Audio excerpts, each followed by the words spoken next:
Come on, Annie. Let's go to the movies.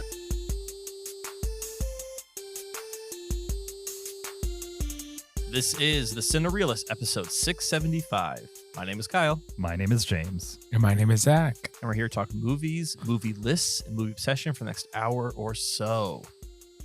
Have you guys finished your taxes? No, but I did work on it today. Okay. Yes, I did them like 2 weeks ago. Oh, nice. Oh, okay. So you've been ahead of the curve, Zach. Yes. No reason to go down to the wire. No. Well, I did mine today, so they are now taken care of. I already filed an extension, so it doesn't really matter. Okay. The Are due you date extending doesn't them matter, until the but- fall? What? Are you extending them to the fall? No, I dragged my heels on getting all the documents and like organizing it and then getting it to the people who do it.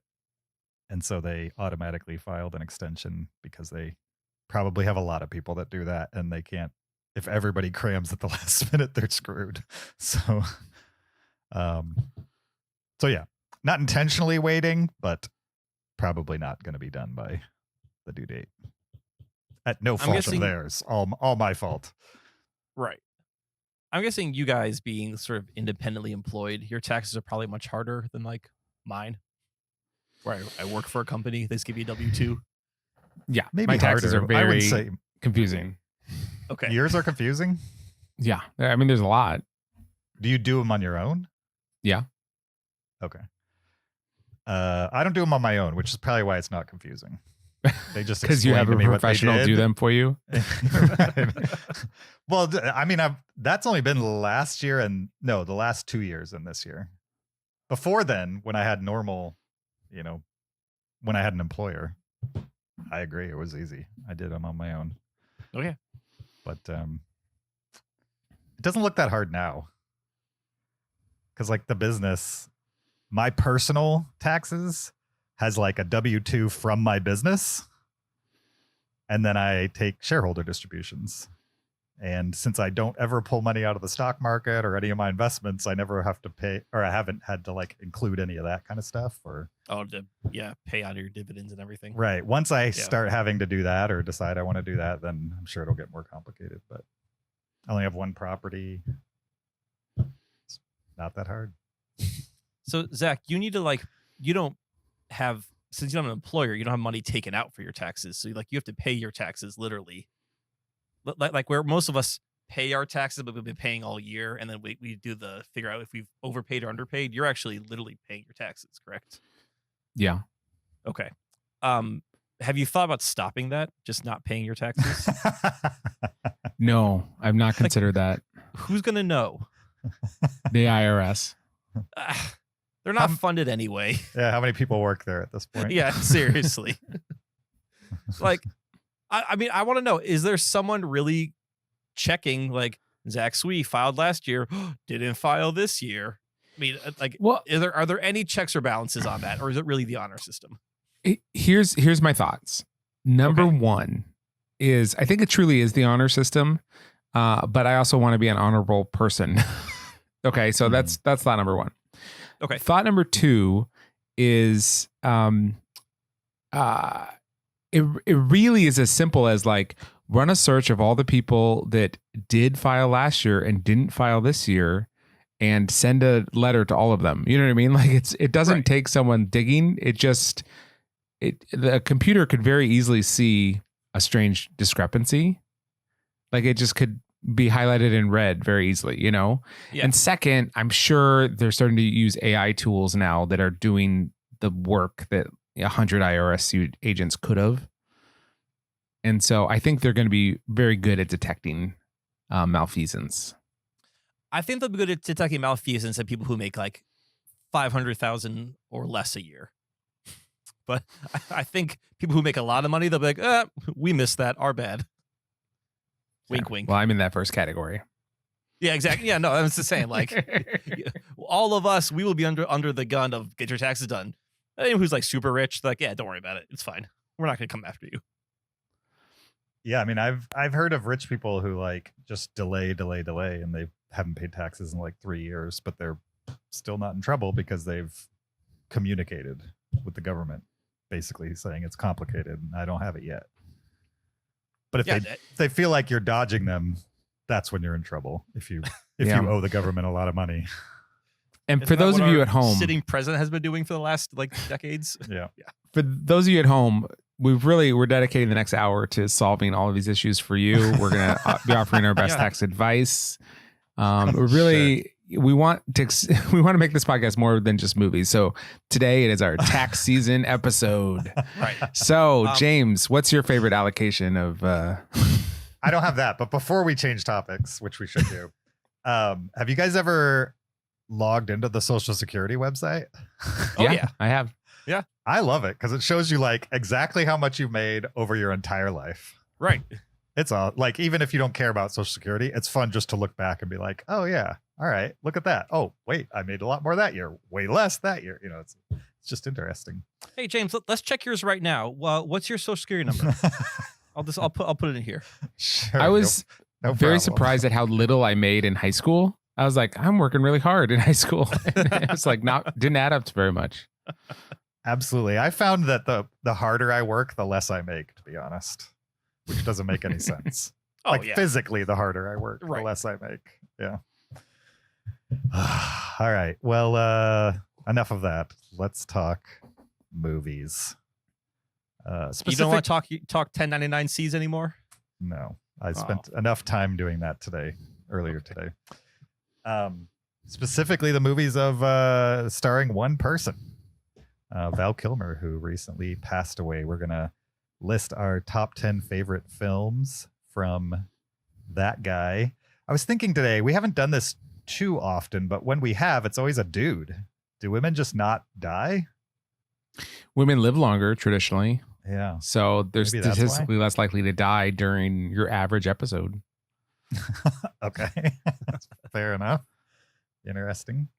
I mean, but we didn't do this for Gene Hackman. Like, how often have we done this person passed away, let's do a top 10 list for them? That's what I'm saying. Like, if I asked you about people that died, probably the first couple of people you'd list will be men. You'd have to kind of really think about it for it to be a woman. I mean, I think Carrie Fisher is the first one that comes to mind. The Queen Star Elizabeth. Wars. Star Wars. Queen Elizabeth. I'm thinking actresses more than anything, but She was in a James Bond parody. it was a real shock when Queen Elizabeth passed away. That's for sure. I thought it was never going to happen. All right. Before we jump into all that, we need to remind you of a few things. There's a video version of this podcast on YouTube. Go check that out and subscribe while you listen. You could also check us out on Patreon, patreon.com/Cinereelists. Support the podcast, get extra after show audio. You could leave us an Apple Podcast review. We'd appreciate that. 5 stars only, or send us a listener email to heyguys@cinereelists.com. If you send us a listener email, we will discuss it on a future episode live on the podcast. There are links in the description of this episode to do all of those things. Before we jump into the top 10 films of Val Kilmer, I thought it might be interesting to kind of set the stage with a little Val Kilmer quiz. Ooh, okay. See what all three of us, because I don't know the answers to these questions, what all three of us know about Val Kilmer. All right. Are we answering as a group then? I think we're answering as a group. Okay. And then we're failing or succeeding as a group at this point. All right. Okay. All right. This trivia is called All About Val Kilmer. There are 15 questions. Nobody look anything up. All right. Great. What is Done. Val's middle name? Uri. Oh, it's not multiple choice? It's multiple choice. I just wanted to see what what have you said? Guess. Is it Edwin, Ray, Edward, or Michael? Val, It's either Edwin or Edward. I think Why? I like Edwin. What's the logic? I like there? Edwin too. Because they're two similar sounding names. So they're thinking if you casually know it, it might trip you up. Okay. I like Edwin So- too. So both of you say Edwin. Yes. I would have What gone do you say, Michael, James? but 2 out of 3, we're going Edwin. All right. Here we go. Oh, that is wrong. It was Edward. Edward. It was the more straightforward name of the two. Sure. Val Edward. So logic that's holds, a, but it was 50-50 shot. Right. No. All right. Val met his first wife on the set of which movie, which was released in 1988? Was it Kill Me Again, Willow, Top Secret, or True Romance? Top Secret's 90s, Willow's early 80s. Top Secret is 80s. Sorry, True Romance is 90s. Yeah, I'll give you this. Top Secret, it was Okay. like his first movie, so it's not Top Secret. True Romance is early 90s. I want to say Willow could have been 88. That seems right around the time. I don't. The other one I don't know. I'm not familiar with. I don't know what Kill Me Again is. Yeah. I don't know what that is.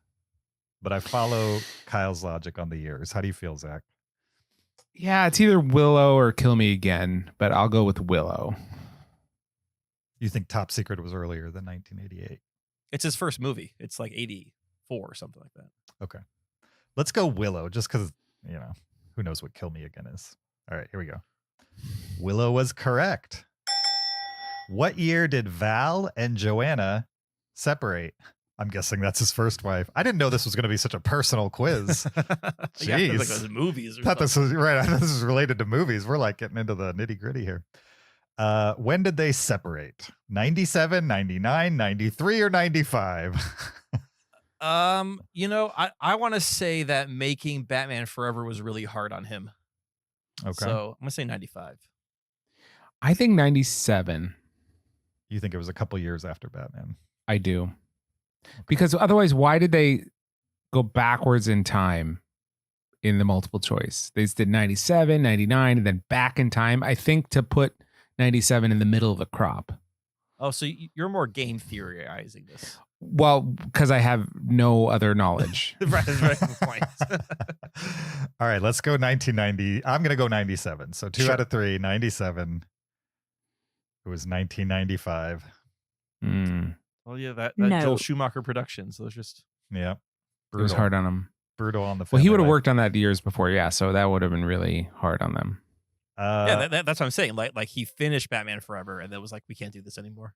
I accidentally clicked the answer to question 4, which Okay. was what are the 2 names of his children? The answer was Mercedes and Jack. And I don't remember. It already went away from all the other answers. Oh, So it's a 14 question quiz now.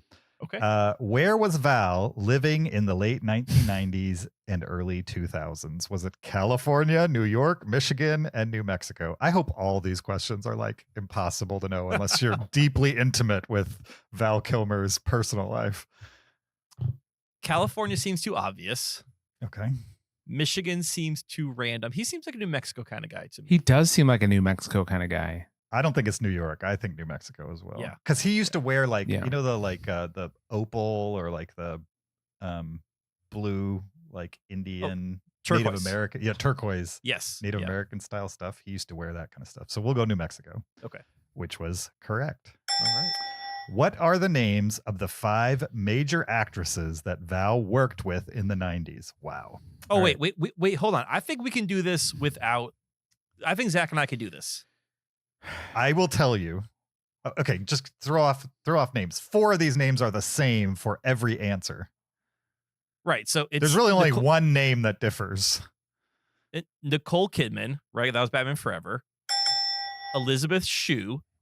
That was yeah. I mean, I don't know. Are they going with like Fazura Bulk, who was in Island of Dr. Moreau? No. No. Okay. Zach, who's the woman in Tombstone? There's 2 more that are like on every answer of these sets of 5. I can't do this. Okay. All right. Ashley Judd in Heat. That's one of the options out of the 4, but not one of Okay. the main 4 Okay. that were in All right. all these. Meg Ryan in The Doors. You've got might be 3 of the 4 that are on every answer. The 4th one is Mira Sorvino. In what? In The Saint? Yeah. No. And now I'll just give you 4 options. This is Wait. the 5th woman. What was Mira Sorvino in? She wasn't the Saint.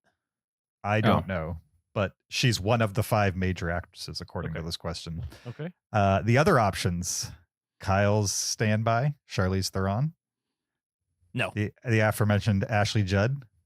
Yes. Daryl Hannah, or Shannon No. Doherty? Ashley Judd, right? Ashley Judd. Yeah, All in right. Heat. Yeah. I'm following y'all's lead. I don't know. Ashley Judd. Though I will say, for many years, I thought Charlize Theron was in Heat. Ooh, this is spoiler alert for Tombstone. If you don't want to hear a spoiler for Tombstone, fast forward 15 seconds. In the movie Tombstone, Val's character died. True or false? True. True, but that's because Doc Holliday died in real life. Like, it's history. True. In what movie did Val play a character named Iceman? Batman Forever. Top Gun Maverick. That should be on here, but it's not. Okay, we're going Top Gun. Yeah. Top Gun. Correct. Val Kilmer has two brothers, one of which died. True or false? did the other one die? Wait, did it say has two brothers or had two brothers? It says has. I'm Okay. guessing they made this quiz before, recent events. I'm going to say true. Yeah, I would say true also. I'll go true. Why else would you ask that question? That's correct. No, they're both alive. That would be a weird true false question to throw into here. Val Kilmer was, quote, forced, unquote, into playing the role in Top Gun. True or false? True. I would say true. Yeah. Another weird question if it's not true. Yeah. All right, we'll go true. That's correct. We're doing Because pretty good. what is that question if it's false? It's like, no, he wasn't Right. forced. He just No, he's signed super on like a excited normal about it. movie. How many Go ahead. How many movies did Val star in with his ex-wife?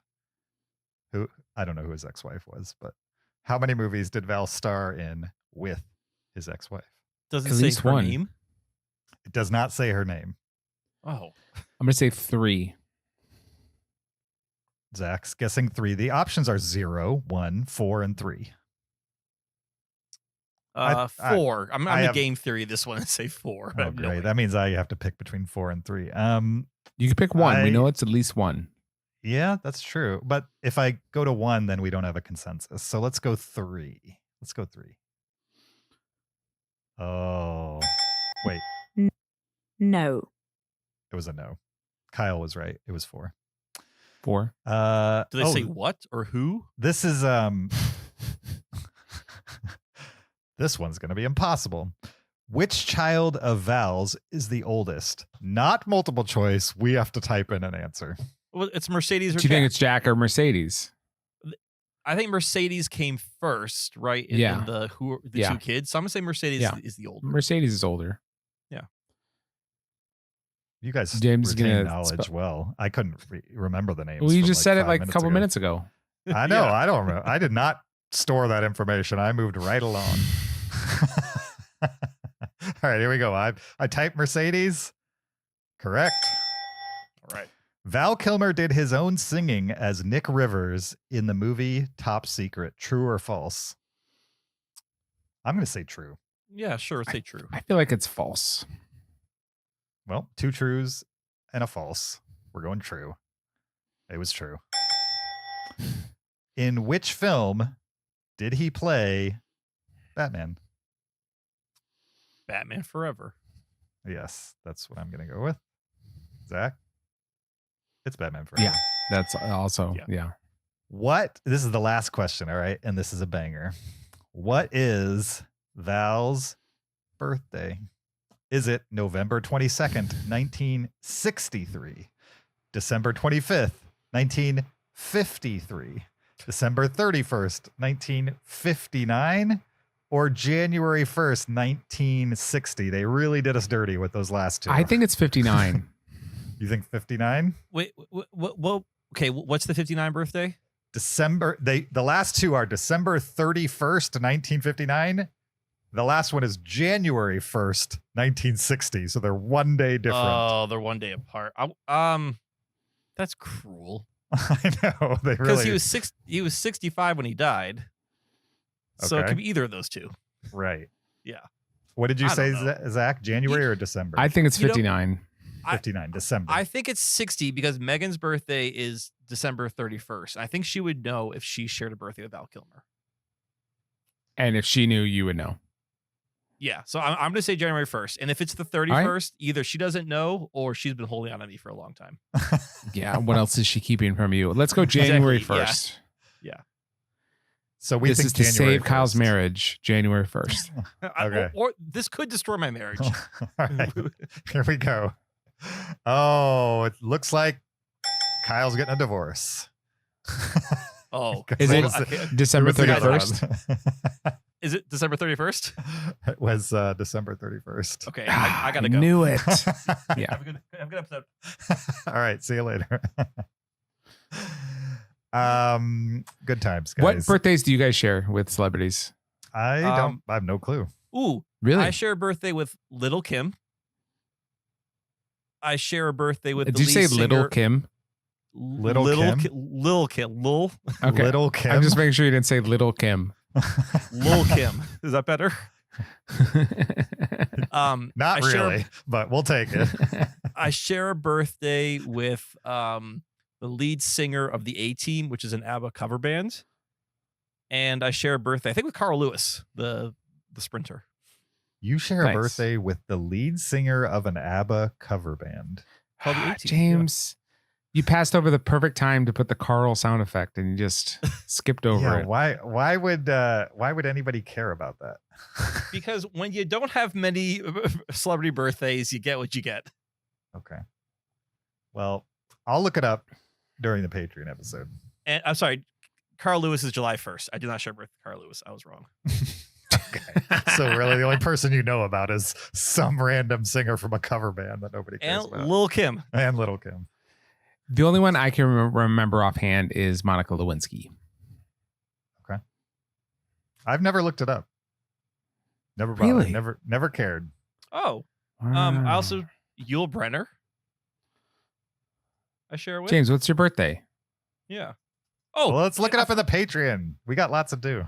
I have a president, John Quincy Adams. Why are I you forgot guys about that wasting one. so much time? Okay. Let's go. We Let's go. suddenly have lots to do, James. Now tell us more about your tax problems. Hey, somebody else asked me about that. I did not bring it up. Who was that? Carl? Kyle. Was that Carl? All right. I got Let's some good musician birthdays. All right. All right, Patreon we'll- time. We'll talk we'll- about celebrity birthdays. we'll talk about it. Let's jump into our list for this week. It's our top 10 films of Val Kilmer. Not to waste more time, but before we get into it, thoughts on Val Kilmer? I mean, Like To be in general? honest, I've never been a Mhm. Val Kilmer super fan. Okay. That's He's struck me as someone I wouldn't get along with in like real life. Oh, the legend is that he's not necessarily a bad person, but a hard actor to get along with on set. That's generally the reports I've heard. But that even the people that said that about him would follow it up with, but it was worth it type of stuff. Well, To, yeah, like, to work with sure. him. You have to say things like that. I never have also thought of him as a particularly good actor. Okay. okay, interesting. That's a hot take, I would say. I guess. I don't know. He seemed like, not someone I necessarily would want to be friends with in real life. And then his acting was more, somehow he got labeled a leading man, right? So he would get leading man roles, but I don't know if he did them particularly better than other leading men would have done. Yeah, I don't think he ever wanted to be leading man. I think he just had the looks, but he's almost like a character actor who got elevated to leading man, at least for a decade. Sure. That's how I see him too. Is just like I think he's more like an actor artist, I would say. And he struck while the iron was hot, even if that's not really what he intended. I feel like. And then when kind of the career steam fizzled out, he started being in everything.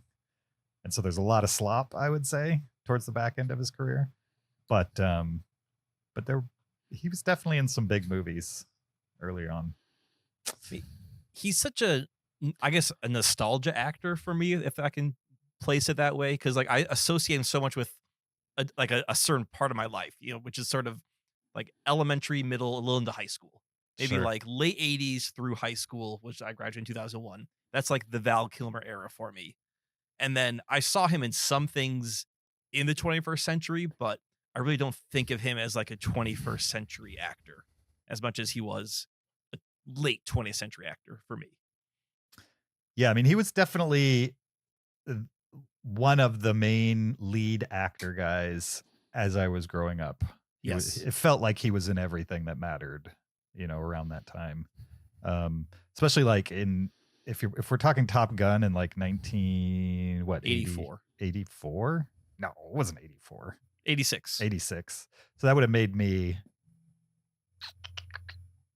9 years old. Yeah. And I didn't see it then. I remember seeing it like on a VHS rental or HBO later and just thinking that he was like the coolest guy in that movie because that's how they kind of portrayed him as the coolest guy in that movie. Short of Tom Cruise, I guess. No pun intended.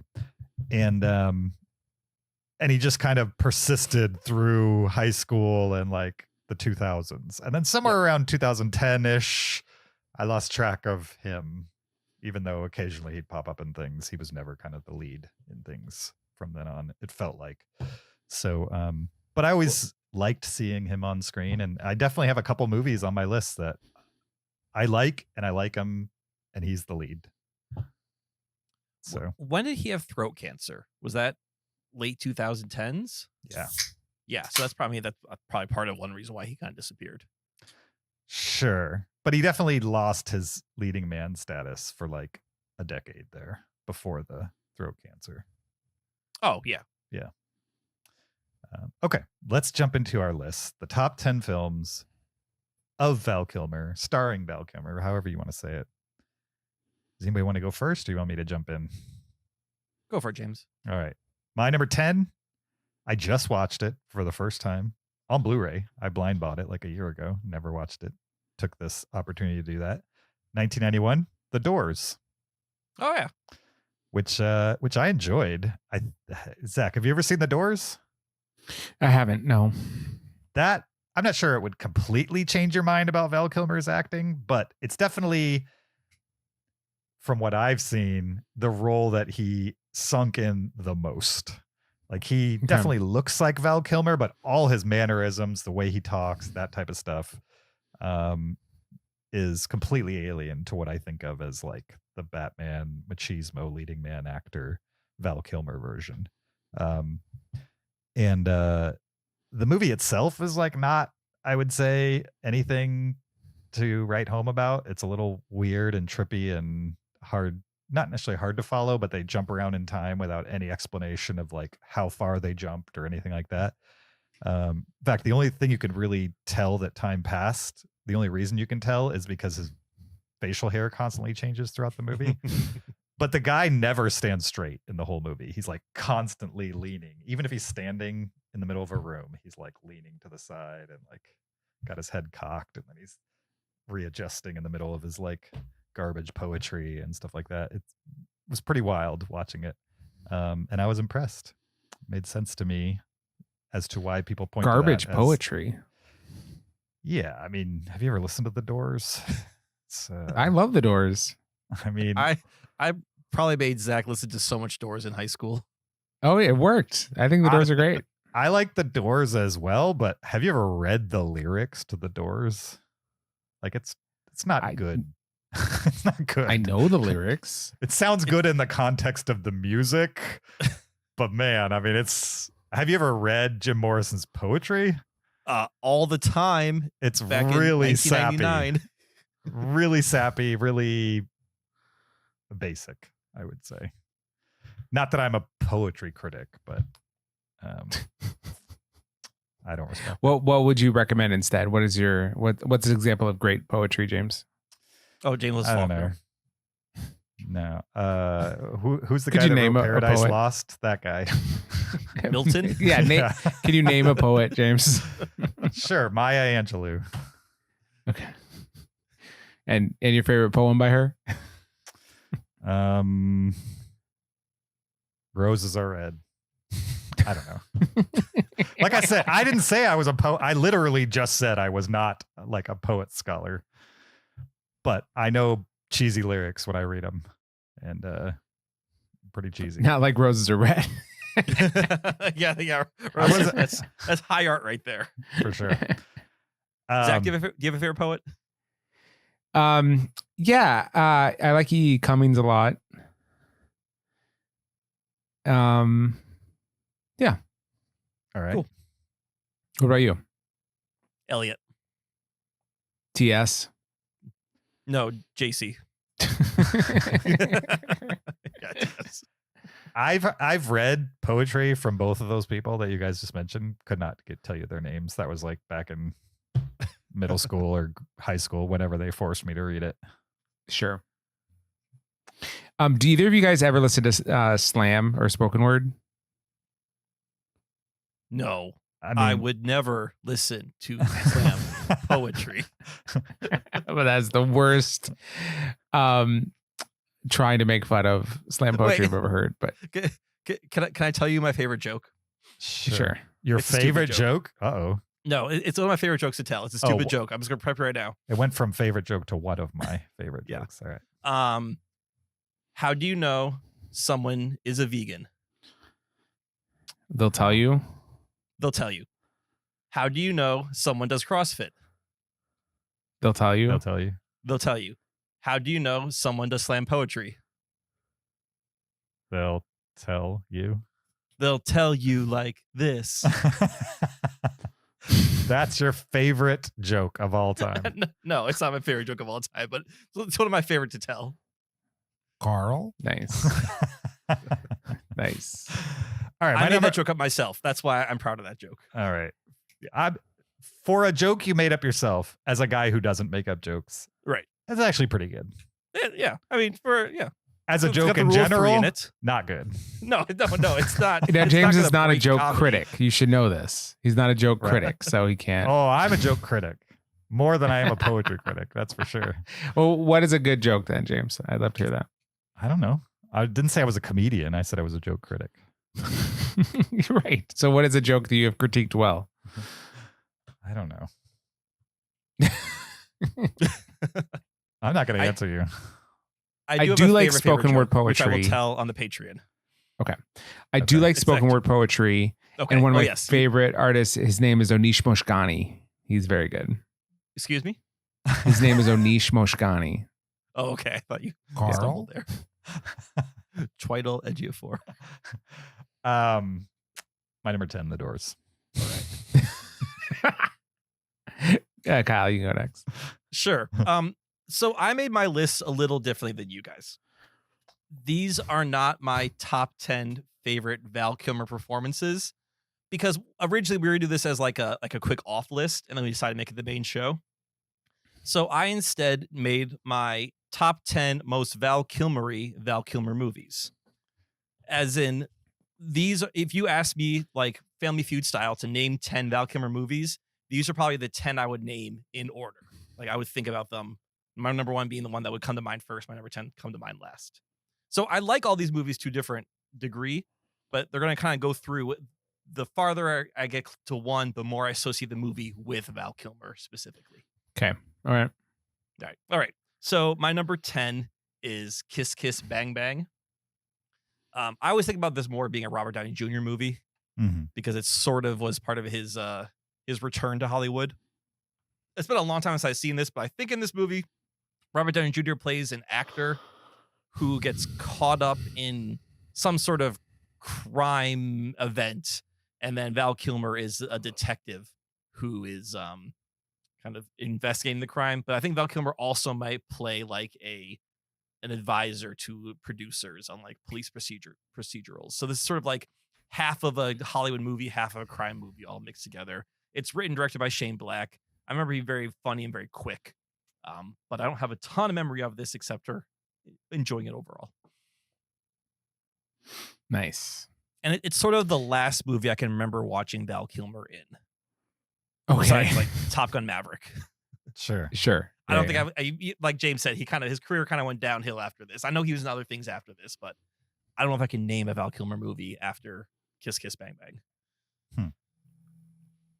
It's fair. All right. Mine is in the traditional way, meaning how much I like the movie. All right. My number 10 is Heat from 1995. Written and directed by Michael Mann, starring Al Pacino and Robert De Niro, famously both in this movie. And this is actually not a movie that I like. For whatever reason, I don't like Heat. I don't know. I tend to not enjoy Michael Mann films very much. I just don't connect with him as a writer director. And I remember I've only seen Heat once, but I wasn't too into it. But I liked it enough to be my number 10 on my list of top 10 Val Kilmer films. Is the one time you saw it the one time that we watched it and we just watched the action scenes? Yeah. No. I've seen the whole thing. I've seen the whole thing. Okay. I thought you've seen like the 2-hour action cut of Heat, not the full 3-hour. Didn't Michael Mann make Thief? Have you seen Thief? Yeah. Have you seen Thief, Zach? Thief. No. With James Caan and no.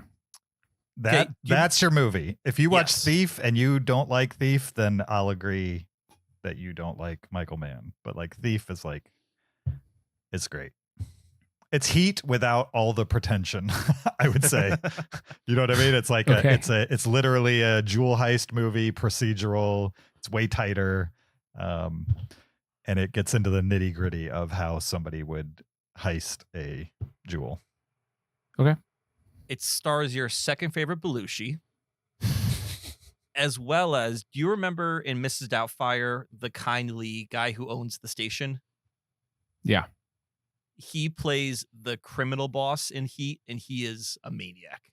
Mhm. And it's so weird watching him murdering people, because you're like, you just want to have dinner with Robin Williams. Interesting. And the soundtrack was done by Tangerine Dream. Do you know who Oh they yeah, are? it's very 80s synthy. Very 80s. It's like it's a band where all the members only play on synths. So it's good. On synth we have, and on synth. It's basically how it worked. Yep.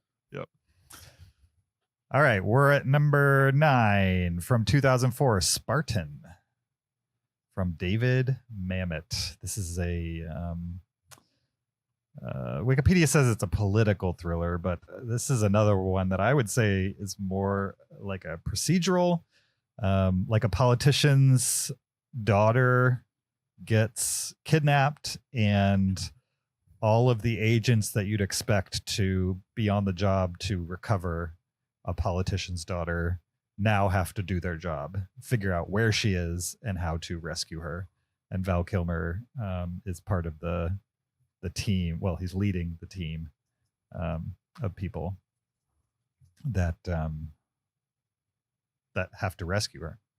And as a Mamet film, like, he's a play director who converted or started directing films as well. The movie plays like a play. There's a couple action sequences, but it's definitely like a lot of people in rooms talking, and it's pure acting for the most part, and ensemble cast that's really good. If you like movies like Mission Impossible and stuff like that, it's right up that alley. Maybe a little less, like, it's more like early Mission Impossible movies, not the later ones, where it's more about the plot than it is the big action sequences and stuff like that. More about tension than thrills. So if you haven't seen Spartan, it's a good one. Check it out. All right. My number 9 most Val Kilmer movie is Real Genius, which I have seen once on TV in high school and have no memory of this whatsoever. I think Val Kilmer plays a young genius. He develops a laser of some sort, and the military wants something to do with it. I don't know. That's all I remember. But it is definitely a Val Kilmer movie I think of when I think of the name Val Kilmer. Okay. Nice. My number 9 has already been mentioned. It's Kiss Kiss Bang Bang. There's going to be a lot of that, I 2005. think, on this list. Yeah. This is also, unfortunately, a movie I did not like. film noirs are for me, like neo noirs are so hit or miss for me, because one of the things I think of as part of the genre is having very convoluted plots. And that either works for me or it gets tedious real fast for me. And unfortunately for this movie, I found it more tedious. So I did not enjoy Kiss Kiss Bang Bang that much, but Val Kilmer's in it, and it's my number 9. Alrighty. Not on my list, so it's not going to be a bingo. All right. For some reason, I don't love that movie. I don't know. It feels like a movie I should. I think I've seen it twice, but just don't care about it at all. My number 8. Oh, also, I didn't preface this, but my list is probably closer to Kyle's, really, in style, where I took Val Kilmer movies, ordered them in which I preferred them, and then thought about how much felt like it was Val Kilmer's movie versus just Val Kilmer's in the movie, and then I reordered them based on that. Zach, look who's the odd man out now. Yeah, can you believe it? Traditional way. I'm a pawn Tony. Got my Sadate. My number 8, Wonderland from 2003, which is a crime drama directed by James Cox, who directed Highway, which was one of my favorite movies. In this movie, Val Kilmer plays John Holmes, who was an adult film star in the 70s and 80s, I believe, and was associated / not, I don't believe he was officially charged, but definitely implicated in a couple murders. It's set in LA, and it's like the most early 80s, late 70s set LA movie. Not the most, but it's definitely one of the most that I can think of. It feels very much set in that time for sure. And if you didn't like The Doors because of if you liked Val Kilmer's performance in The Doors, but you didn't like The Doors in general, the movie The Doors, like Oliver Stone's touches on The Doors, you should check out Wonderland, because Val Kilmer's doing some really impressive acting in this movie. It's very specific, just like his portrayal of Jim Morrison. It's less, most people don't know what John Holmes acted like, so I couldn't tell you how accurate it is, but it's very specific. And it also has Kate Bosworth in it, Lisa Kudrow from Friends, Joshua Lucas, a bunch of other people that you might recognize from the time. And just a great Val Kilmer performance in an interesting crime drama from the early 2000s. My number 8. Nice.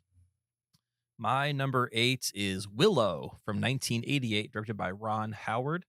This movie stars Warwick Davis, who plays a hobbit-like but not hobbit creature who finds this takes place. It's a fantasy movie. I believe he finds an infant that is being hunted by an evil queen. He must protect this infant, and then Val Kilmer plays sort of the human ranger who accompanies him and helps him in his quest. And this is a fantasy movie. There's monsters and sword fighting, and I think there's a dragon in it. Mm-hmm. And I have a theory about this movie in George Lucas, because George Lucas has the story credit for this. So like Star Wars, famously, he wanted to make Flash Gordon, but didn't get the rights to it. So he made Star Wars. Mm-hmm. Indiana Jones, another George Lucas character, is based on the old serials he used to watch when he was a kid. And then I saw Willow. I rewatched Willow a couple of years ago, and this movie is very Lord of the Rings coded at times. And I really wonder if Willow is his attempt at remaking Lord of the Rings without the rights. Mm-hmm. 'Cause, I mean, just the idea of like a hobbit-like person who's given this quest that's shoved upon them. There's a team that he works with to take it. It's good versus evil. It all feels very Lord of the Rings. There's even things in it that happen that remind me of the Lord of the Rings movies. Interesting. I haven't seen Willow. You haven't? Really? I would say, No. I mean, that feels like an 80s classic of our generation, Zach. Yeah, you should. You would like Willow? I think you would. Question mark? I don't know. I mean, it's a different movie in a post Lord of the Rings world. It's definitely an 80s fantasy movie. So you got to keep that in mind. Remember that the one movie that Tom with the Cruise is bird? in? No, you're thinking, I don't know what you're thinking. Legend? Legend, yep. Legend. And I think that's an Oliver Stone movie too. No, that's Tony Scott. Ridley Scott. Ridley Scott. Yeah. Do you remember that movie that was set in the 80s? It had a bird in it. It was a fantasy movie as well. Zach, you and I watched this during the podcast era. Howard the like- Duck? No, the lady, not the lady bird, but the lady and the bird. Lady Hawk? Lady Hawk. Oh, Lady Hawk. Lady That movie Hawk. was great.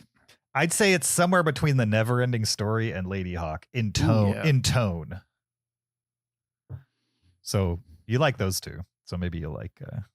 Okay. All right. I'm open to it. It is a Ron Howard movie though, and you hate Ron Howard. So Did he do Cocoon? yeah, He did do absolutely, he Cocoon. did Cocoon. So that's his other. How come we fantasy never movie, talk right? about Cocoon? Cocoon's sci-fi. It's not fantasy. I would say if there's any movie I associate with James, it's Cocoon, because I feel like he would just Absolutely. love saying the title Cocoon as often as possible. I Cocoon. not only love saying Cocoon, I love Cocoon, the movie. I think it's great. Would you love the ability to be in a cocoon? No, but I would absolutely swim in a pool with them. Wait, you just want to be next to the cocoons? That's how it worked. Hey, you guys have not seen Cocoon? I have not seen Cocoon since the VHS era. It's been a long It's been a time. very long time since I've Yeah. seen Cocoon. The old people swim with the cocoons, which are in the water, and it makes them feel young again. And it They never solves think all their about ails. They never think about looking inside the cocoon. No, don't look a gift horse in the mouth, man. If Yeah. you're swimming and all of a sudden you feel great and you're like old and creaky, you just got to run with that. You don't try to break it open. Let's ride this train while it's here. It cured Wilford Brimley's diabetes. Diabetes. Yes. For sure. Carl? That doesn't serve a Carl. No, it's great. Okay. That's what's the word? A sign of admiration. No, what? Of respect and admiration. Okay. No, yeah. no. That's not what I was looking for. Term of endearment. It's a sound drop of endearment. Carl? I like it. Okay, perfect. Zach. Yeah. What's the next movie? If you're ready for it, it's At First Sight from 1999. It's my number 8. I don't even know what that is. I have no idea what this movie is. Okay, this is directed by Irwin Winkler. And Val Kilmer plays a blind man. And Mira Sorvino is his girlfriend. Mm. And she encourages him to get surgery to regain his sight. Okay. And so it's a romantic film about him coming to grips with how his life changes now that he's had the surgery. Was he always a blind man? So that's a great question. One that is best answered by someone who remembers this film better. Okay. I remember this movie as being romantic and sentimental. And that's really the majority of what I remember from this film. But I did like it on IMDb. I gave it 3 out of 5 stars. Oh. Yes. 3 out of 5 stars. Who plays blind better, Val Kilmer or Audrey Hepburn? Audrey Hepburn, for sure. Okay. Yeah. I mean, she does go to blind school. I don't know if Val Kilmer goes to blind school in this movie. I don't think he does. Okay. What about Ben Affleck As Daredevil? as Daredevil? Yeah, he played a Yeah, blind. but never seen he has Daredevil. enhanced other senses, though. You never seen Daredevil? No. I would say you're missing out, but I'm not. missing out on Daredevil. you're not. That's why I'm saying. Don't people not like that? I'm not saying you're missing out. But original Daredevil, as released in theaters, was okay. But then they recut it and released it on DVD, and the director's cut. It's one of the few times the director's cut like vastly improved the movie. I would say. So the director's cut is the way to go on Daredevil. Right, but by then it was too late. Everybody was not interested in Ben Affleck as Daredevil, so it was over at that point. But they decided to make Elektra spinoff anyway. Sure. Well, because people left the movie saying the only good thing about it was, what's her name? Jennifer Garner. Jennifer Garner. Yeah. All right. What are we up to? 7? You're number 7. My number 7 is my 119th favorite movie of all time, True Romance from 1993. The only reason it's low on this list is because Val Kilmer's certainly in it, but it's not, in my mind, Val Kilmer's movie. It's just a movie that Val Kilmer's in that I like, but it's a crime caper. I'm assuming most people who listen to this podcast know a little bit about True Romance. If not, have seen it. Directed by Tony Scott, written, one of the few movies where he gets top billing as a writer, Quentin Tarantino. Supposedly he sold the script pre his first movie. Nope, his first movie. Reservoir Dogs to make some money. And it feels like it. Even though it's directed by Tony Scott, it feels like a Quentin Tarantino movie for sure. Yeah. Starring Christian Slater, Patricia Arquette, Dennis Hopper, Val Kilmer, Gary Oldman, Brad Pitt, Christopher Walken. Basically a who's who of 90s actors. And it's a great crime story from the time. I haven't seen it in a while. I don't know if it feels like a 90s movie or if it feels like a modern crime movie, but my memory of it is mostly positive. My number 7. I watched it in the 21st century, and it feels like a 90s Tarantino movie. It's not a bad thing. It's just, but it does not feel like a modern movie. No. Sure. Fair enough. All right. My number 7 is close to my favorite movie on this list if I was actually make that list, but it's not that list. This is Val Kilmer movies. That's Tombstone from 1993. This is a Western, stars Kurt Russell, Val Kilmer, Sam Elliott, and Bill Paxton. I believe this is a Wyatt Earp story, which is like the shootout at the OK Corral, Deadwood, all that. So yeah, this is, I mean, it's just a really well-directed Western about this group of, I guess, were they marshals? Zach, you probably know better than I do. Right? Yeah, Wasn't Wyatt Earp a marshals. marshal? Yep. Yeah. And then Val Kilmer plays Doc Holliday, who's sort of like this young sharpshooter. He's sort of the most talented, gifted one of all of them. But he also just plays the role so well. I think this is maybe one of my favorite Val Kilmer performances as Doc Holliday. Even though he does, spoiler alert, something happens to him. I guess we can't spoil it since we skipped ahead earlier. This movie also has the greatest mustaches of any movie I can think of. Everyone, they're good. has an They're good incredible mustaches. mustache. Yes, like Not gonna lie. yeah, and I'm pretty sure Sam Elliott's mustache is actually his. I think everyone else is wearing a fake mustache, but Sam Elliott can rock a mustache, no problem. My number 7 has already been mentioned on the slot. It's True Romance. True Romance. Nice. Which is I gave it 3.5 stars out of 5. It's directed by Tony Scott, written by Tarantino, and unfortunately I don't remember anything about this movie. I have zero memory of this movie. You have zero memory of True Really? Romance? You didn't really watch it then. No, I did, and I liked it. I gave it 3.5 stars. It's a very memorable movie. I guess. Apparently, I mean, obviously for you because it's in your top something 100. 119. Yeah. But I liked it. I just do not remember anything about it All right. whatsoever. I feel like you need to watch it again. Yeah. Well, I think I would enjoy that because I liked this movie. All right. Fair enough. My number 6.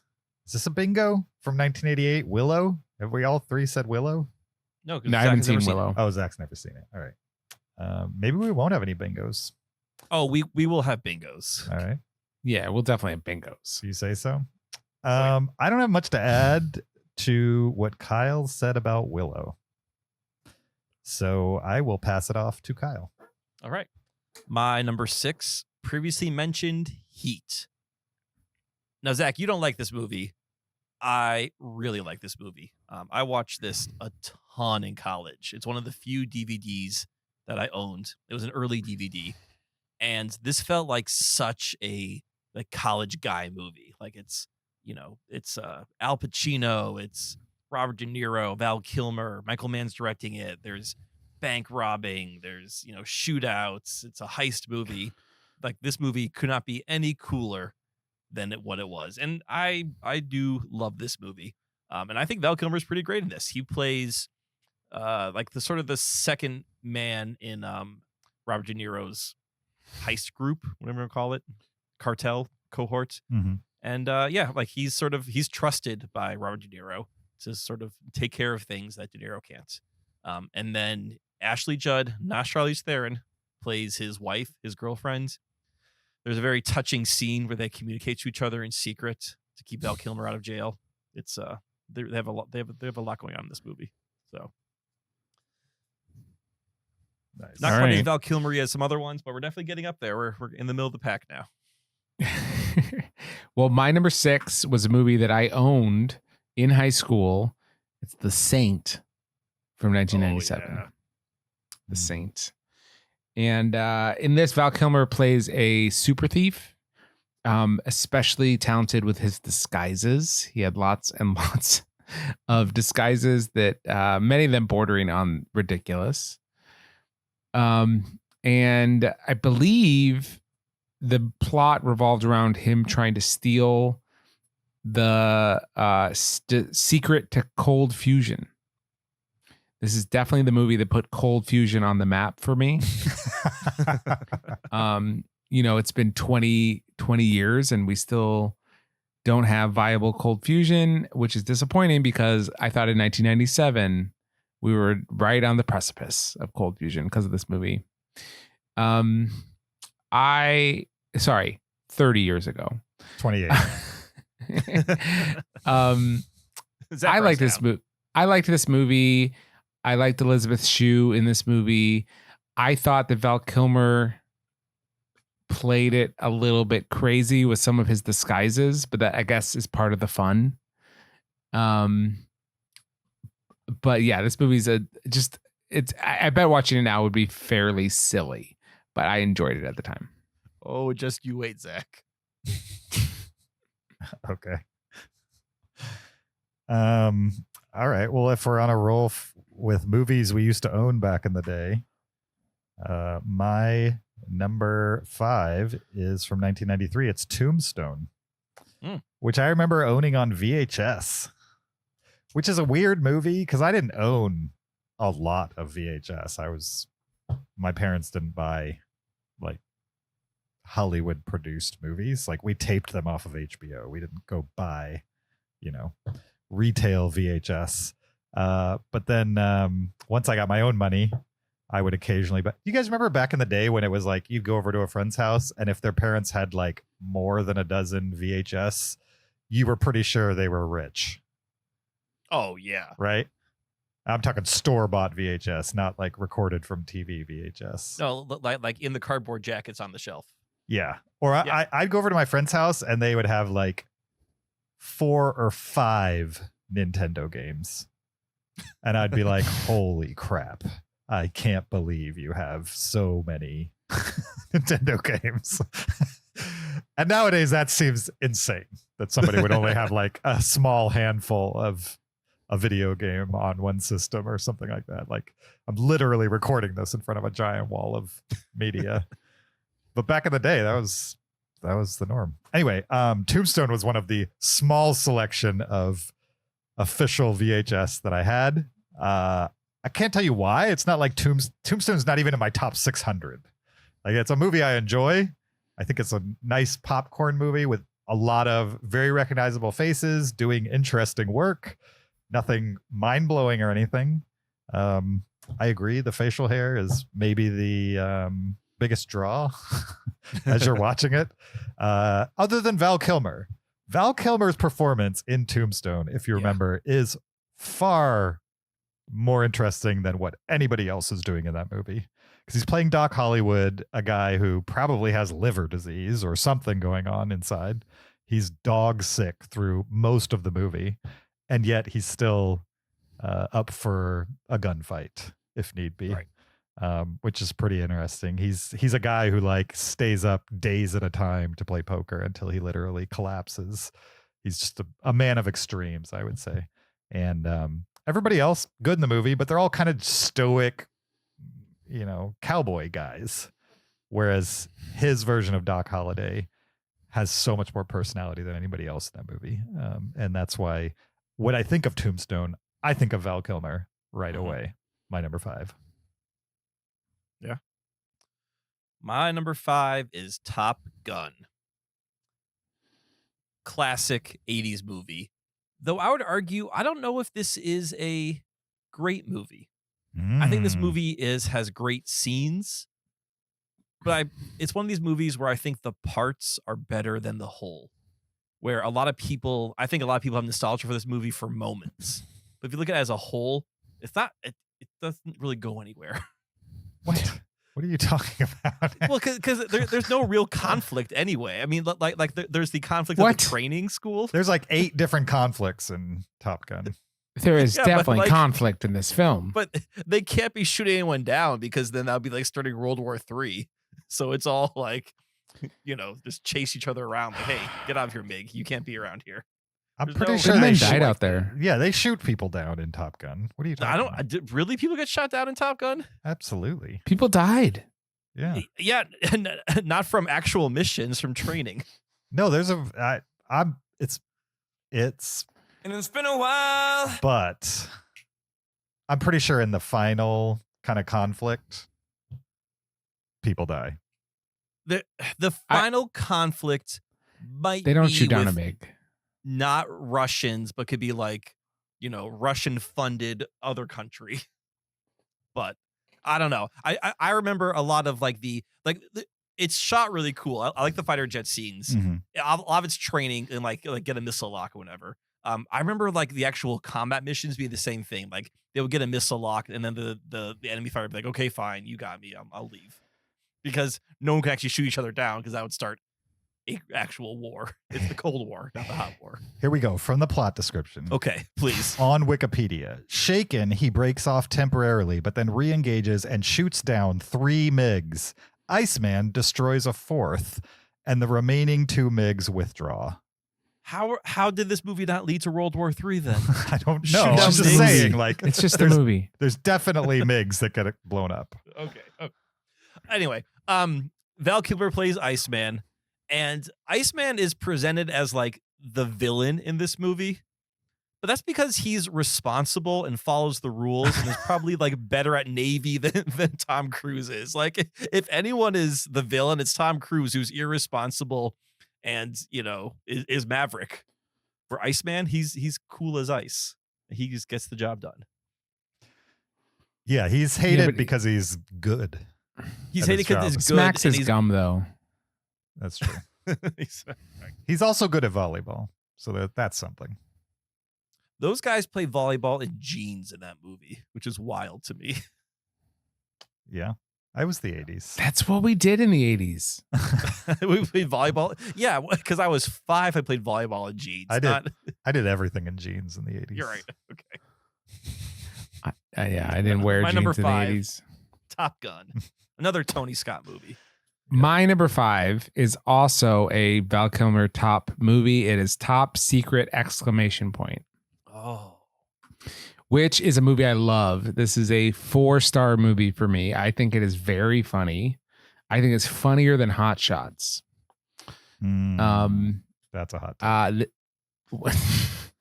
And funnier than Hot Shots Part 2. Ooh, now you're in fighting words territory. Be careful there, Zach. It's a parody film where everything is a joke, like a la Airplane. My favorite joke from this is there's a shootout and he's at like a window with a lot of window panes, and all of them have been shot out pretty much, except for like a couple. And whenever he gets up to shoot, he like breaks the glass of one of the panes that hasn't been shot out yet and shoots through it. It's just very funny. And yeah, it's all dry humor played very serious. And it's great. I think it's super funny. So Top Secret, exclamation point. Can I ask a question about this movie? Yeah, of course. I've never seen it in its entirety, but I think I've seen a part of it. Mm-hmm. But I need to confirm a scene because it was like on TV way back when. So does Val Kilmer play a musician or someone who's like on stage a lot in this movie? That does not sound right now. Okay. And there's not a scene where he like pulls his underwear out from his pants while he's on stage and throws in the crowd? I've only seen it once a long time ago, and I didn't like it, so I couldn't tell you. Okay. Okay, hold on. Yes. He stars as Nick Rivers, a handsome American 50s style rock and roll singer. So yeah, he might do that. Okay. All right. So I've seen a movie on TV where a character pulls their underwear out from their pants and then like throws it at the crowd. Sure. And I always thought it was Airplane. And then I've seen Airplane. That does not happen in Airplane. So I wonder if it's Top Secret.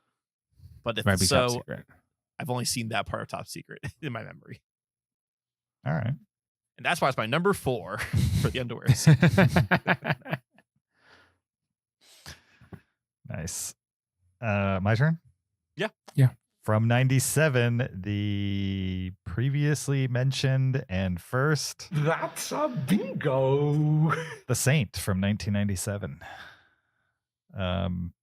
I like this movie a lot. It's a thriller, but it is such a weirdly toned thriller, I would say, because it's kind of treated like what you'd expect of like an action spy thriller, with these weird portions of the movie where Val Kilmer is playing a character, but every time he plays a character, he plays it like Mrs. Doubtfire. It's like always way big and broad and ridiculous and totally unbelievable. And yet everybody in the movie believes it 100%. And that's what makes it unique. I think if it was played completely straight or completely comedic, it wouldn't be near as memorable as it turns out to be. Also, the poster does not give you any clue that like there's a comedic element to the movie at all. Like if you look at the poster, it looks like if you threw Matrix glasses on him, it looks like a Matrix movie based on the poster. And yet that is not the vibe when you actually watch the movie, in my opinion. Also, one of the first DVDs I ever owned, because it was like right around the invention or popularization of DVDs, and a movie that I watched repeatedly because I owned it. My number 4. My number 4 is a movie that I don't actually know if I like. I liked it back then in the day. I haven't seen this movie in a long time, but I cannot separate this movie from Val Kilmer, so I have to put my list pretty high. The Island of Dr. Moreau. In this movie, David Thewlis plays a survivor of a shipwreck who washes up on an island. This island is run by Dr. Moreau, who is played by Marlon Brando. Very interesting performance choices he makes. And on this island, Marlon Brando is crossbreeding humans with animals to make like these hybrid creatures with the help of his lab assistant, played by Val Kilmer. And this movie is insane. I know, Zach, you do not like this movie. I think it was on your list of top 10 movies you hate. Yep. It's insane because of the animal crossbreeding. The costuming is crazy. The sex raves the animals have is probably the best way to put it, is weird. Marlon Brando is off the rails. There's just all these legends about the choices he was making throughout this movie. But by far, my favorite part is towards the end, Val Kilmer kind of becomes in charge of the island once everything goes crazy. And Val Kilmer is sort of doing a Dr. Moreau impression in the movie. And apparently Val Kilmer was super excited to like meet Marlon Brando and work with him, and then found that he was so difficult to work with, which is funny coming from Val Kilmer. that when it came time for him to do that scene, he was essentially parodying and satirizing Marlon Brando in those scenes. So like, it's like him doing his best impression of Brando being crazy. I kind of want to watch this movie again just because it's been so long and I have such nostalgic memories for it, but it could be a train wreck. I'm not sure. It's a weird movie. It's a weird movie. Won't be on my list. My number 4 is Top Gun from 1986. This is a classic. Absolutely an 80s classic. Now, it's not nostalgic for me because I didn't watch it in the 80s. But it is definitely of its time. And it has so much like just machismo to it. And it's, silly in some ways, but just awesome in other ways. Val Kilmer's character, Iceman, is not my favorite character in this movie. Like he's not, I don't like him in this movie, but I like this movie and it needs him as like, the friend foe kind of character. But yeah, Top Gun, absolute classic, great movie. That's my number 4. Nice. My number 3, 1995. Zach hates it. It's Heat. Which is, I don't hate it. in my you didn't like it. How's that? Better. You said you didn't like it. I can't believe you don't remember I don't like anything it about Heat. So I remember Heat, things about Heat. What do you remember about it? A lot. The shootout on the highway or whatever, the diner scene, the field at the end. I don't know. I remember that stuff. I mean, the airport at the end? Yeah. That's what he means. They're not on the runway. They're in like a field next to it. I mean, I would say airports are mostly fields. There's a lot of empty space in airports. Great. So we would describe it the same way. I'm just saying, like, you wouldn't say, if you were on some grass at the airport and people said, hey, where are you? You're not going to say, oh, I'm in a field. Mm-hmm. You're say I'm at the airport. Are they even in the airport or are they outside the airport on a field? They're in the airport because the Pacino uses the runway lights to blind De Niro. No, I get that, but they're actually on that side of the fence. Yeah, the runway lights are not outside the fence. Inside the fence. Right. Okay. Yeah. Fair enough. Anyway, great crime heist drama, I would say. It's a drama. Yeah. Yeah. Just thick with heavy dialogue and long drawn out scenes. Some of those play real well, in my opinion. Specifically the long shootout in the middle of the movie, or closer to the beginning, but somewhere in there. But there's some of them are, you could probably cut 30 minutes from this movie and it wouldn't be a tragedy. You're talking about a movie that's like nearly 3 hours long. So if it was more like 2:15, I think it would probably play better. But as it exists today, it feels kind of like a little bit like a crime epic to me at that length. And it's one that I've revisited several times in my life. And every time I do, I don't regret it. My number 3, Heat. The De Niro love story does nothing for me in that movie. Yeah, there's a couple little plot tangents you could probably cut and it would not change the movie at all. And I remember it's like cheesy saxophone music whenever those two have a scene together. And you're like, what? I'll get back to the gunfights, please. Sure. Where are the hockey masks? All right. My number 3 is another 1995 movie because the 90s were the decade of Val Kilmer, Batman Forever. So this is the Batman directed by Joel Schumacher. And this cast is like a who's who of the mid-90s. You've got Val Kilmer as Batman, Tommy Lee Jones playing Two-Face, Jim Carrey as the Riddler, and then Nicole Kidman is playing the love interest. I don't remember her name whatsoever. Then Chris O'Donnell, I believe Robin's in this one, correct? I don't remember. Chris O'Donnell's in this one with Robin. So this one is a big departure from the Tim Burton, Michael Keaton movies, Batman movies. Those were very clearly Tim Burton movies. They were dark, they were odd. They sort of I don't know. They kind of had that Tim Burton gothic look to them. And in this case, now everything's neon and bright. You know, Jim Carrey's got big bright green clothes on. Two-Face has got the loud suit. Everything's just sort of bigger and brighter in this Batman movie. Now, I don't know if it's my favorite Batman movie per se, but I just have such, again, nostalgia for this movie, being that I was 12 when it came out. It felt like I'm now can go see a Batman movie. Like I saw Batman Returns. I was a little on the young side to go see it in the theater. That was like 92. I was 9 years old.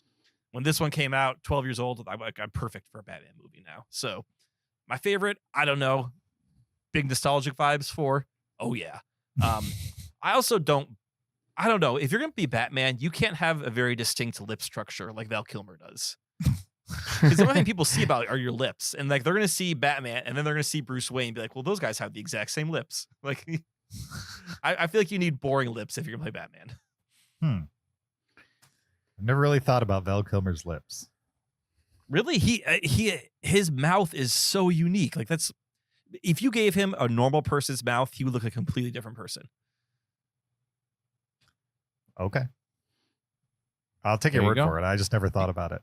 You've never noticed his like facial structure before. I mean, I've noticed it. I just didn't think about it, I guess. James has face blindness, so. Yeah, I do. Yeah.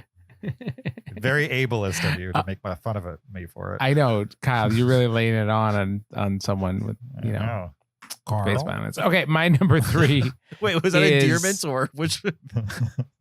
My number 3 is a great example of a sequel surpassing the original. It's Top Gun: Maverick. I thought this movie was awesome. This was a 5-star movie for me. I had so much fun watching this. This is a great theater experience watching this film. And I thought it was better than Top Gun, and it had Val Kilmer in it. He wasn't my favorite part of this movie, but I think people that needed, you know, a nostalgia moment got it with his scene in it. But I thought this movie as a whole was awesome. So it's my number 3. Nice. My number 2. That's a bingo. Top Gun, 1986. My 323rd favorite movie of all time. It's more a Tom Cruise movie than a Val Kilmer movie for sure, but he's definitely a part of it. It would not be the same movie without him.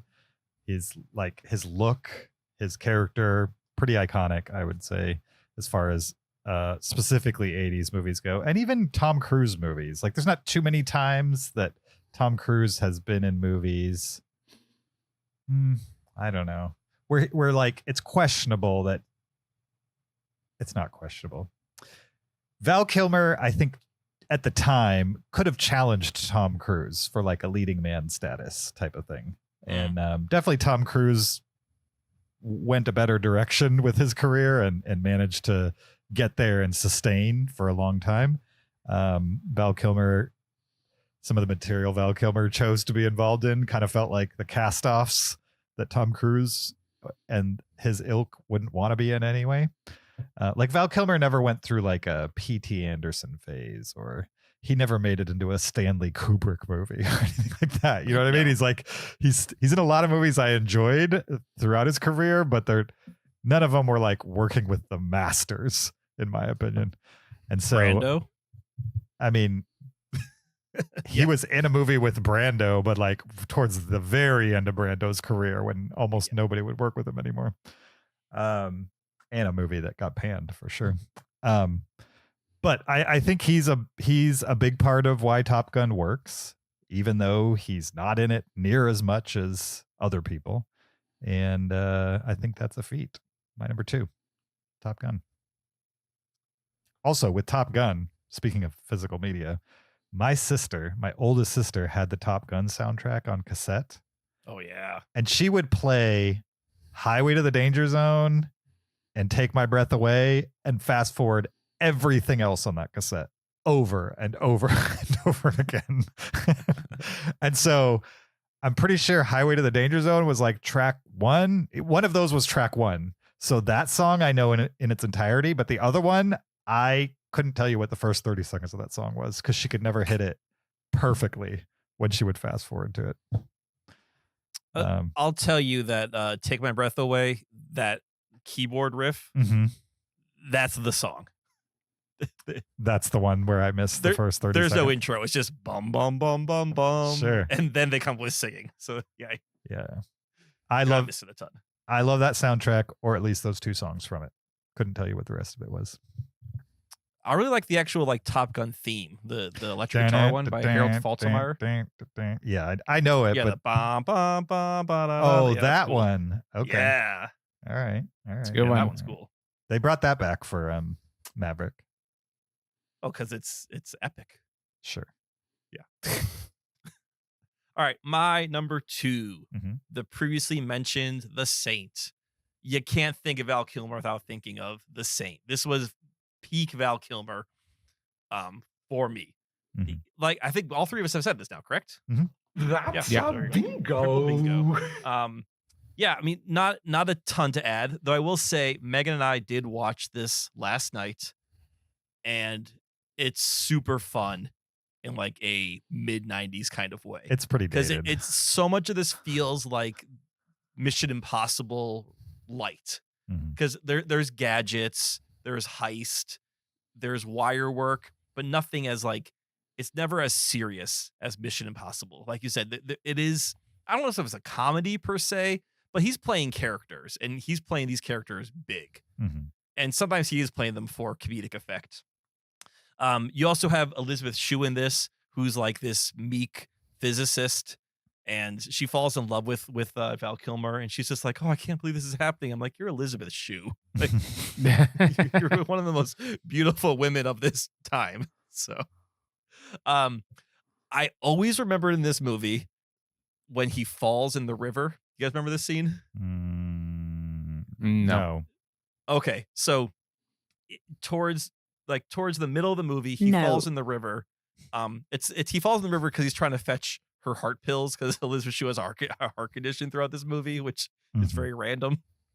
So the pills fall in the river. He jumps in the river to fetch the pills. The goons are looking for him, so he has to like stay underwater until the goons go away. And then he's like has hypothermia, so she takes him into an apartment, and then she strips him naked, and then lies on top of him with her naked. Or actually, she's wearing clothes, I guess, but to like warm him up. And I don't know, that was like the one scene that stood out to me when I was a kid. And then I was like, oh yeah, that's right. It's the river scenes coming up here. Megan's like, gee, I wonder why you like the river scenes so much, Kyle. I will say, I thought this movie was going to end because it seems like they're wrapping it up. And then there's like half an hour of more action at the end of it. And it feels like they crammed in another movie's worth of story into the last half hour. So the first 90 minutes of this movie, great pace. It's fun. It's thriller. It's romantic. Last half hour is just like, and then they're kidnapped, and then this person shows up, and then they're in tunnels, and it's like, okay, we got to slow down a little bit here. So, not a perfect movie, but fun all the same. Nice. All right, my number 2 has a pretty stacked cast.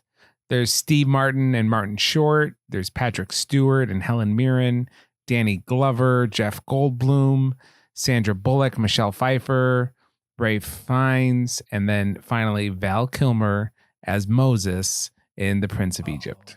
Yeah.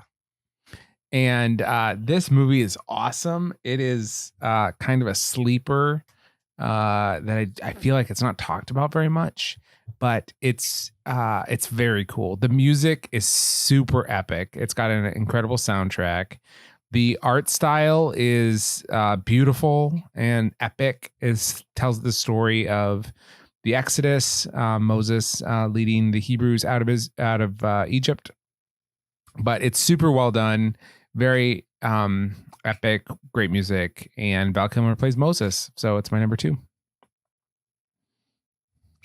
Nice. I watched this for the first time a couple years ago. Okay. With Galen. Okay. He had lots of questions. Nice. maybe not the best movie for a 5-year-old. Like watch, or God 6-year-old. questions or what? What do you mean? All the, All the questions. what's God? What's Sure. a slave? What are plagues? What's happening right now? Sure. Where are all those souls coming out of those houses? Yeah, there was a lot of questions are being asked. Like, oh, okay, maybe we should have waited a couple years on this one. Oh well, Yeah. Interesting. not the worst thing I've ever done as a parent. So I've never seen it. it's good. That's what I've heard. Zach's been championing it for quite a while now, so it's definitely on my list. I It's- need to get to it. It's good. I was reminded that the time I had seen it was with some friends. We kind of did a movie exchange. They said, "Here, you and my wife need to watch Prince of Egypt," and my wife said, "Okay, you guys need to watch White Chicks." And so that was the film exchange that was What made. an exchange. Is Yeah. Julie a fan of White Chicks? Yeah. That was her Oh. recommendation. I never that. Wow. I mean, I've always had high respect for Julie, and it's only going up now. Yeah, Zach, there you can you get Julie to make a top 10 favorite films list? She Yes. doesn't have to come on and read it, but I want you to read it for her. Yeah, I think That that would would be be tough amazing. for her to do. That would be hard for her to do. I know what the top, like few would be. Well, it's But- an open challenge. She can take however long Yeah. she needs Sure. to figure it out. Sure.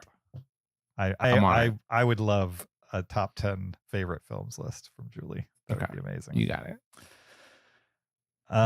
Speaking of favorite films, my favorite Val Kilmer film, my number one.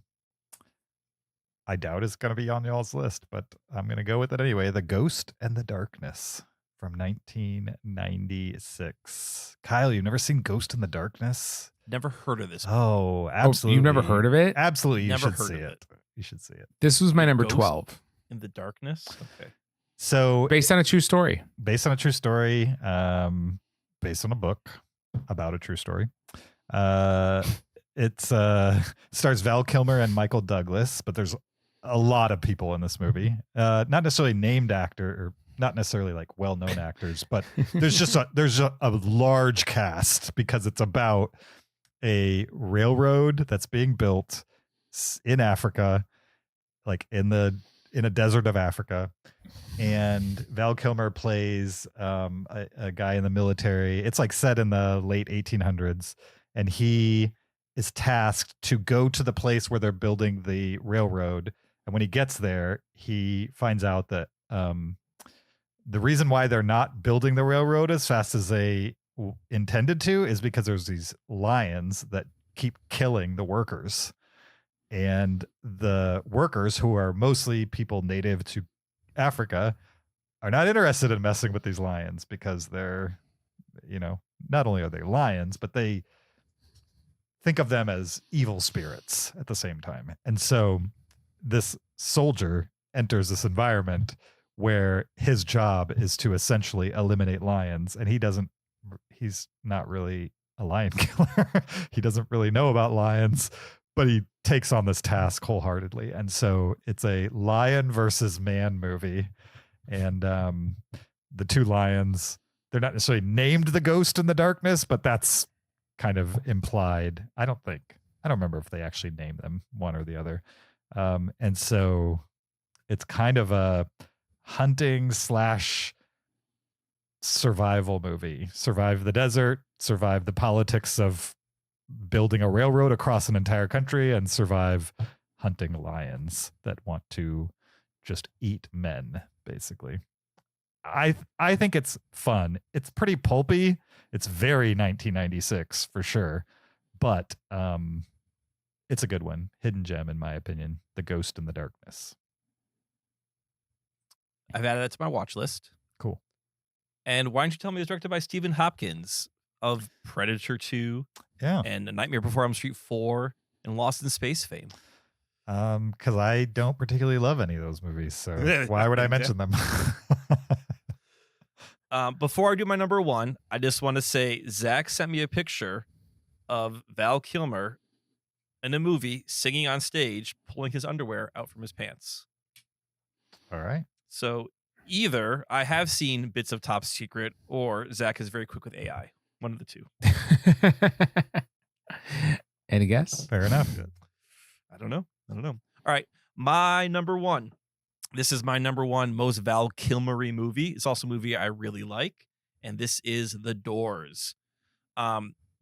Zach knows this, but James, you don't know this. I was obsessed with The Doors in high school, especially Jim Morrison. Okay. I read No One Here Gets Out Alive, the biography of Jim Morrison, I don't know, multiple times in high school. Mhm. I had a blanket with the very famous Jim Morrison pose stitched into it. I bought every CD from The Doors. I bought like anything adjacent to The Doors. The poetry album you were talking about, American Prayer, I got that from the library. And I used to listen to straight Jim Morrison poetry. Oh my gosh. Oh yeah. And you loved yeah. every minute of it. Oh, I loved every minute of it. I had this plan in high school that when I got my own car, my vanity license plate would be LZRDKING, Lizard King, for the very famous I Am the Lizard King. I can do anything. Sure. Yes. I want to say one of the reasons Apocalypse Now is probably my favorite movie. One of my favorite movies is because the Doors are heavily featured in the intro and opening. Now the movie transcends that, but Sure. that is a big part of it. Yeah. So I consumed all thing The Doors back in high school to the point where I burned myself out on it. I can listen to Doors now, but I don't enjoy it as much as I used to because I just really went hard on Doors. I can listen to a Doors best of or like a Doors playlist where they're just running through the hits. Right. But man, some of those, lesser known tracks are, I don't know. I can't take it. I would say their first album is pretty solid. Yeah. But yeah, I would say after their first album, there's not some great songs in there. Now back then they were all classics and bangers to me, but upon retrospect, like you listen to some things on Strange Days or Waiting for the Sun, you're like, yeah, this is skippable. Sure. These aren't, yeah. But anyway, so this was a movie that I watched a ton in high school too, because hey, it's Jim Morrison, it's The Doors. This is an Oliver Stone movie. Val Kilmer plays Jim Morrison. Kyle MacLachlan is playing Ray Manzarek, who is the keyboard player. And then Meg Ryan plays Pamela Corson, who was Jim Morrison's sort of romantic partner through most of his life. And this movie is 100% an Oliver Stone movie, where it's all about the excess. And it is definitely a unique performance from Val Kilmer. Like you mentioned, James, Val Kilmer is never standing up straight in this movie. He's always leaning and tipping to one side and he's always posing. And you look at pictures of Jim Morrison, he's very much the same way. Like he would never actually stand up straight. So you see Val Kilmer trying to really do his best Jim Morrison embodiment. But this movie also makes Jim Morrison seem like a huge a-hole where, he's cold to everyone and he thinks he's the greatest at everything. And he wants to be the center. And I do believe that is partially true of Jim Morrison, where he definitely was this sort of exceptional out there person who, through a course of just his own brain chemistry and drug use, had some pretty wild ideas about the universe and his role in it. But I don't think I think he also had some kindness to him too. I mean, he was a charismatic person. There's a reason people were drawn to him. And in this movie, it's just Val Kilmer being a jerk to everyone for the entire runtime, as you're foreshadowing his eventual death in a bathtub. Spoiler alert for people who don't know how Jim Morrison dies. Yeah, in the movie that comes up pretty fast too. Like they basically get to the point where he wants to move to Paris, and then it's like boom, boom, boom, end of the movie. Yeah, exactly. Well, because once he moved to Paris, not a ton happened. That's when he's doing poetry. Like the music stuff was done once he was in Paris. Not a ton sensationalized. Not a ton of things you can sensationalize happened. Right. But maybe that's when you got to see Jim Morrison not be such a jerk. Right. When he's not being a part of the Doors. Right. Oh man, James, in 1999, I went to Paris with my parents. This was my peak Jim Morrison. Mm-hmm. He's buried at Père Lachaise. Sure. It was like going to Mecca. Like, I was Sure. like, we have to go see Jim Morrison. We went there. My dad took a picture of me like looking all solemn over his grave. For me, it was a religious experience to go to the That's grave interesting. of Jim Morrison. What was it like in 1999? Like the actual grave? Because I went there in 2016 and I definitely had an opinion. What was it like when you were there? So, I mean, when I was there, the bust was gone. The bust had been gone for a long time. Mm-hmm. I mean, there was definitely like people around it, but it just was sort of like a grave that was there. It didn't feel like special, besides the fact that there were people there, and there was one guard there. Mhm. And my dad like went up to the guard and in French asked him like, "Oh, like what are you doing here?" And then the guard said to him in French, "Oh, I'm here to protect the graves from the tourists," and then points to my dad who's like leaning on some other person's tomb at the time. And it's like, okay. So yeah. Yeah, so like it didn't feel it wasn't like seeing the Mona Lisa where it's like all walled off and there's a huge crowd. Like there was like I got up in front of it. It wasn't, Sure. it didn't feel like it was being corded off. What was it like when you went? You said 2019 you went? No, by 2016, Oh, 2016. Okay. at least when I went, I don't know if it's always like this, but it was definitely like this when I went. There was definitely no bust. And you couldn't even read the stone itself that had his name, and they had a temporary like crowd control fence around his area and also all the tombstones around it. So you could get Oh. within like a tombstone and a half of it. But Okay. they did not want you coming close to it. I'm guessing because people just vandalized everything around it and like partied on it, and Oh yeah, and people they're doing rubbings. That's why you can't get that's why it's all worn off. Yeah, the bus has been gone since like I think the late 80s or something. and did somebody steal the bust or what? So someone stole the bust. Yeah, Sure. Yeah. I wonder what that is. You it's figure in someone's house somewhere. I'm assuming. yeah, I'm assuming it's eventually that'll show up somewhere, right? Somebody's going to get a hold of it, try to sell it. Yeah, unless it's like in a storage locker somewhere. Yeah. So Yeah. So I was unimpressed, I guess. I mean, yeah, no, I mean it sounds like you and I had 20 years apart, a very different experience. also I wasn't a huge fan, so I'm sure there's a difference there. I was more impressed with the what's his name, Millier, the godfather of special effects in movies, Right? Yeah, Milia. Yeah. Yeah, I was more impressed with that one, and I could get right next to it. Literally left a Cinereelists promotional card on his grave. Oh, great. So you're Not sure if that's what's the word? vandalism, It's not vandalism. Come on. It's not uncouth. like I spray. Uncouth is a It's good not word. uncouth. No. I was gonna say like I don't know. heresy or it's not heretical or it's disrespectful, maybe. is the Disrespectful. word. It's networking. Networking. Sure. There were other business cards on it. I think in lieu of people spray painting it or vandalizing it, people were just wanted to leave their mark, and so they were leaving business cards on it. I was like, I got one of those. Doink. Yeah, where Sure, it ended up in the garbage. Jim Morrison fans wanted to pee on his grave, apparently. Yeah. So The other one that we all had have our way of showing our respect. the other one that had special protection was he was a writer. Oscar Wilde. Yes, Oscar Yes. Wilde had plexiglass all the way around his monument, and there was like lipstick all over it from women that had been kissing the plexiglass. And I was like, what is going on? I mean, seriously, that's kind of pathetic, in my opinion. I can't think Oscar of Wilde any wanted kisses from women. I can't think of anybody that I'm a fan of big enough that I would kiss plexiglass for them. That's some weird stuff, right? Can we agree? Kissing plexiglass. If there had been plexiglass around Jim Morrison's grave in 1999, You would have kissed it. I'm not saying I wouldn't have.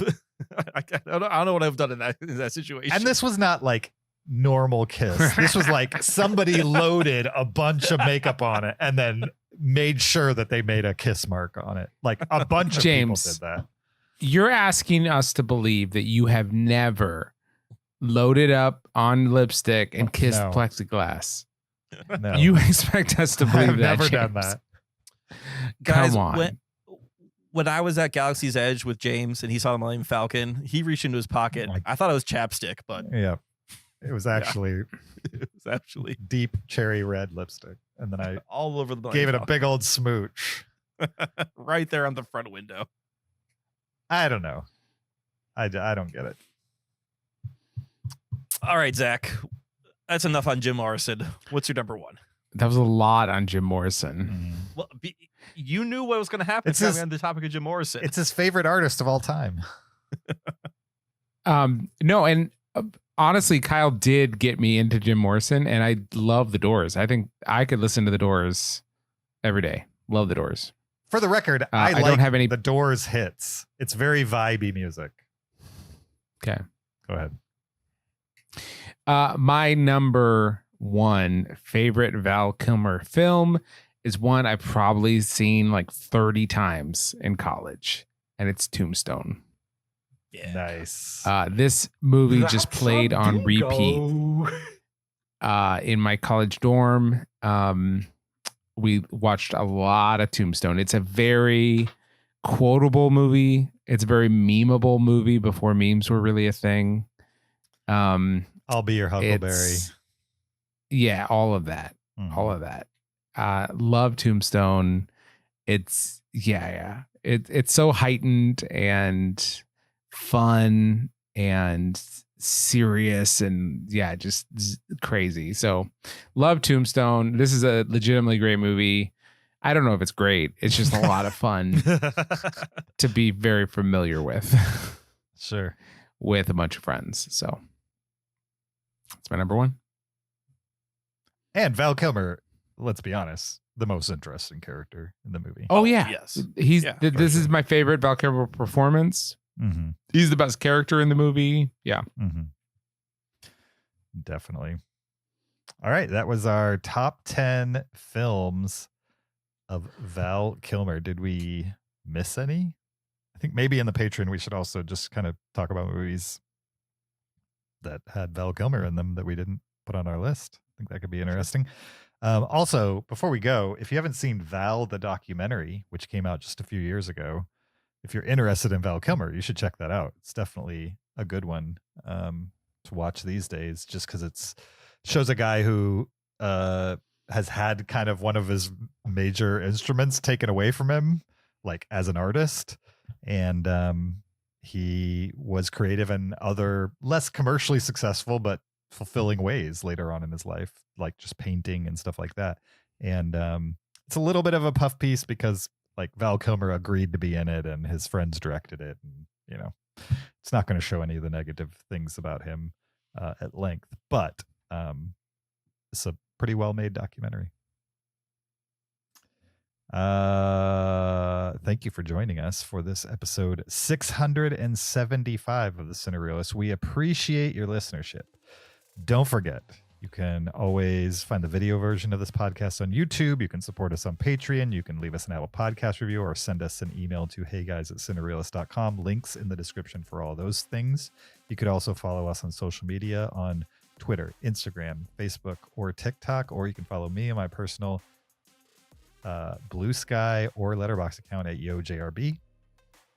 You can follow me on Twitter or Letterboxd at Shaben. You can find me on Letterboxd at Peter SKB. We will be back next week with Warfare, which will be in theaters. This is a movie directed by Alex Garland and Ray Mendoza, who I'm sure you know who Alex Garland is, but Ray Mendoza was the military supervisor for Civil War. From what I understand, this is a movie about his experience, or one of his experiences, during the Iraq conflict. And in discussion of Civil War, they decided to make a movie together about his experience. So I find that interesting. Interesting experiment. We'll see how the movie is. Anything else we need to say before we get out of here? Are we going to miss Val Kilmer? Or are we not even going to really notice? I was surprised. I didn't know he was sick. Like I knew he had the cancer battle, and we saw him in Top Gun Maverick. When I heard he passed away, that came as a shock to me. Okay. Interesting. I felt like Top Gun Maverick is about as good a send-off as somebody can get as an actor. You know what I mean? One, they bring you back into this Legacy sequel, despite the fact that you're not really in a great physical space to be in a big major budget movie like that. You know what I mean? Like they literally wrote a part where it would work with his limitations. And two, the movie's actually good. You know what I mean? Like it's kind of the 1-2 punch. Like a lot of people saw that movie and got to see Val and got to say goodbye to him. And I think if I was an actor, that would be the best I could ever expect towards the end of a career. So, all right, with that, we'll see you guys next week. Until then, keep it Cinereal.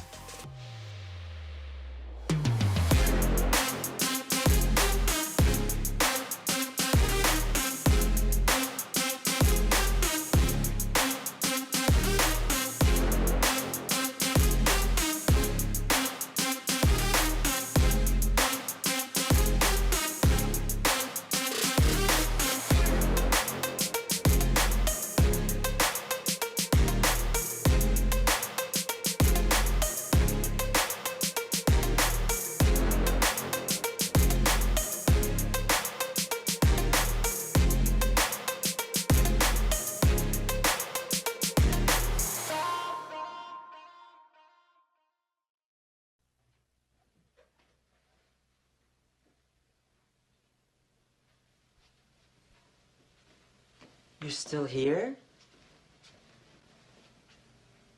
It's over. Go home. Go.